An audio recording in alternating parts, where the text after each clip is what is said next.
حضرت ابراہیم بن ادہم کے پاس ایک نوجوان آیا اور آنے کے بعد کہتا ہے، حضور میرا دل چاہتا ہے کہ میں گناہ کروں۔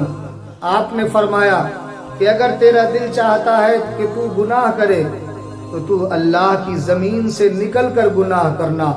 اس جوان نے کہا کہ یہ تو حضور ہو نہیں سکتا، میں اللہ کی زمین سے کیسے نکل سکتا ہوں؟ تو حضرت ابراہیم بن ادہم نے فرمایا تو پھر تو گناہ کی تمنا ہی چھوڑ دے۔ پھر اس نے کہا نہیں، میرا دل چاہتا ہے کہ میں گناہ کروں۔ تو آپ نے فرمایا، یعنی حضرت ابراہیم بن ادہم نے کہا کہ جا تو گناہ کر لینا، لیکن اللہ کے آسمان سے نکل کر گناہ کرنا۔ اس نے کہا یہ بھی نہیں ہو سکتا۔ تو پھر حضرت ابراہیم بن ادہم نے فرمایا تو گناہ کی تمنا چھوڑ دے۔ اس نے کہا نہیں، میرا دل گناہ کرنے کو چاہتا ہے۔ تو آپ نے فرمایا تو پھر ایسا کر اے نوجوان، تو اللہ کا رزق کھانا چھوڑ دے اور پھر گناہ کرنا۔ تو حضرت ابراہیم بن ادہم سے وہ جوان کہنے لگا کہ حضور یہ بھی نہیں ہو سکتا۔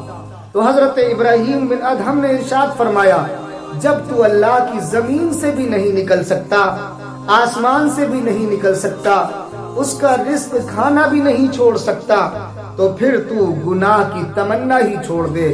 اور پھر اس نوجوان نے حضرت ابراہیم بن ادہم کے سامنے یہ دل میں پکے طریقے سے عہد کر لیا کہ میں اب کبھی گناہ کی تمنا ہی نہیں کروں گا۔